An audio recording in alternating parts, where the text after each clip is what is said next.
Assalamualaikum warahmatullahi wabarakatuh. Alhamdulillahirabbil alamin wa bihi nasta'inu ala umuri dunya waddin.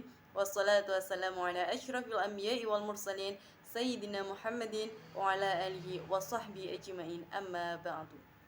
Perkenalkan, nama saya Dinaf Ajunur Rahmah dari Prodi Pendidikan Agama Islam semester 6C, Fakultas Ilmu Tarbiyah dan Keguruan, Institut Bakti Negara Tegal. Di sini saya akan menjelaskan tentang profil pelajar Pancasila. Yuk simak baik-baik.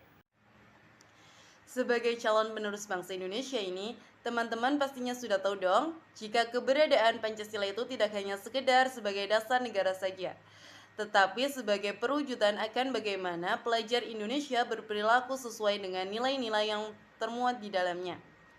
Hal itu direncanakan oleh Menteri Pendidikan dan Kebudayaan dalam bentuk profil pelajar Pancasila. Bisa dikatakan bahwa rencana ini adalah bagian dari upaya pemerintah, khususnya Menteri Pendidikan dan Kebudayaan, untuk membentuk pelajar Indonesia supaya memiliki kompetensi dasar dan berperilaku sesuai dengan nilai-nilai Pancasila yang ada. Lantas, apa sih definisi dari profil pelajar Pancasila yang ada? Bagaimana latar belakang terbentuknya profil pelajar Pancasila ini? Apa saja elemen yang wajib tersirat dalam profil pelajar Pancasila? Nah, supaya teman-teman memahami hal ini, yuk simak ulasan berikut. Apa itu profil pelajar Pancasila? Pada dasarnya, profil pelajar Pancasila adalah suatu proyek penguatan nilai-nilai Pancasila yang direncanakan oleh Menteri Pendidikan dan Kebudayaan dengan sasaran para pelajar di Indonesia. Dalam konteks ini, nantinya profil pelajar Pancasila akan memiliki rumusan kompetensi yang melengkapi fokus dalam setiap pencapaian standar kompetensi lulusan yang terdapat pada masing-masing jenjang satuan pendidikan. Tidak lupa dengan adanya penanaman karakter yang diselaraskan dengan nilai-nilai Pancasila. Teman-teman pasti menyadarinya dong bahwa para pelajar Indonesia khususnya di abad ke-21 ini sangat memiliki kompetensi untuk menjadi manusia yang unggul. Itulah mengapa para pelajar Indonesia begitu diharapkan untuk turut berpartisipasi dalam pembangunan global.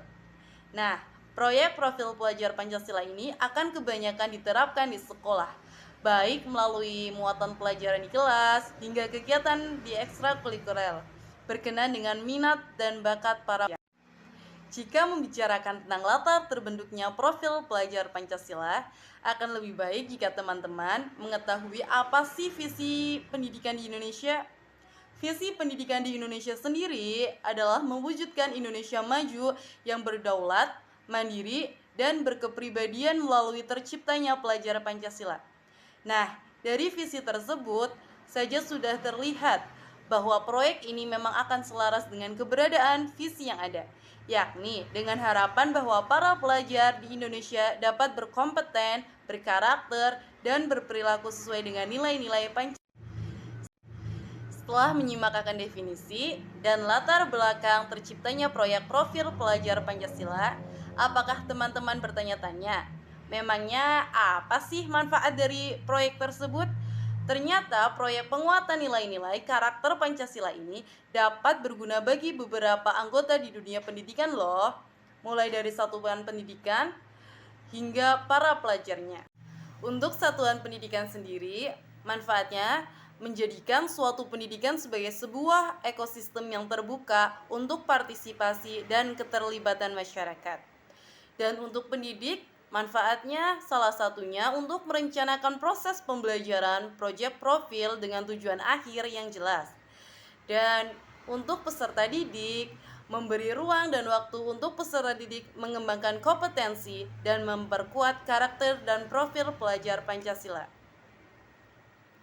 Masih banyak lagi manfaat dari proyek profil pelajar Pancasila. Sesuai dengan sila pertama Pancasila yang berbunyi ketuhanan yang Maha Esa, maka elemen pertama dalam proyek ini tentu saja akan berkenaan dengan bagaimana para pelajar di Indonesia berakhlak dalam hubungannya dengan Tuhan yang Maha Esa.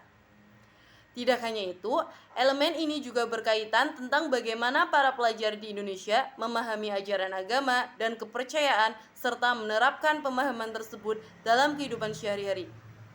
Nah, Elemen ini ada 5 yang terbagi lagi, yakni berupa akhlak beragama, akhlak pribadi, akhlak kepada manusia, akhlak kepada alam, dan akhlak bernegara. Yang kedua adalah berkebinekaan global. Sesuai dengan semboyan negara Indonesia, yakni Bhinneka Tunggal Ika yang bermakna berbeda-beda tetapi tetap satu, maka dalam elemen ini para pelajar Indonesia harus mempertahankan kebudayaan leluhurnya sebagai identitas bangsa. Nah, berhubung saat ini kita tengah mengalami gempuran globalisasi, maka tidak ada salahnya kok dengan tetap memiliki pemikiran terbuka, terutama dalam berinteraksi dengan budaya lain. Hal itu dapat menumbuhkan rasa saling menghargai dan kemungkinan terbentuknya budaya baru yang positif dan tidak bertentangan dengan budaya luhur bangsa. Dalam elemen ini, kuncinya adalah mengenal dan menghargai budaya, kemampuan komunikasi interkultural dalam berinteraksi dengan sesama, dan refleksi dan tanggung jawab terhadap kebinekaan. Yang ketiga adalah gotong royong. Untuk elemen yang satu ini, teman-teman sudah paham dong jika gotong royong itu menjadi identitas utama dari bangsa Indonesia dan hingga saat ini masih sering ditemukan di beberapa lingkungan.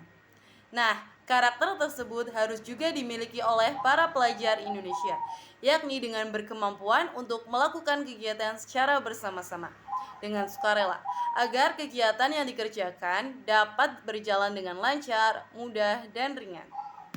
Yang keempat adalah mandiri. Dalam konteks ini, mandiri dimaksudkan untuk kita sebagai pelajar Indonesia haruslah bertanggung jawab atas proses dan hasil belajarnya. Yang pertama adalah kesadaran akan diri dan situasi yang dihadapi, dan yang kedua regulasi diri. Dan yang kelima, bernalar kritis. Elemen ini mengajarkan bahwa kita harus mampu secara objektif memproses informasi, baik kualitatif maupun kuantitatif. Selain itu, kita sebagai pelajar Indonesia juga harus membangun antara berbagi informasi, menganalisis informasi, mengevaluasi, dan kemudian menyimpulkan. Dan yang terakhir adalah kreatif. Tidak hanya dalam pelajaran saja loh yang membutuhkan kemampuan kreativitas. Saat ini karakter tersebut sudah harus diterapkan dalam kehidupan sehari-hari sehingga bagian dari elemen profil pelajar Pancasila di Indonesia. Dalam konteks ini, kreatif diartikan sebagai kemampuan untuk memodifikasi dan menghasilkan sesuatu yang orisinal, bermakna, bermanfaat, dan berdampak bagi hal-hal yang bersangkutan. Nah, itu sedikit ulasan apa itu profil pelajar Pancasila yang merupakan proyek penguatan nilai-nilai karakter Pancasila kepada para pelajar di tahun 2020 sampai 2024 yang direncanakan oleh Kemendikbud. Apakah di sekolah teman-teman sudah mulai terlaksana adanya proyek profil pelajar Pancasila ini? Komen di bawah ya. Terima kasih saya ucapkan. Jika ada salah kata, saya mohon maaf. Wassalamualaikum warahmatullahi wabarakatuh.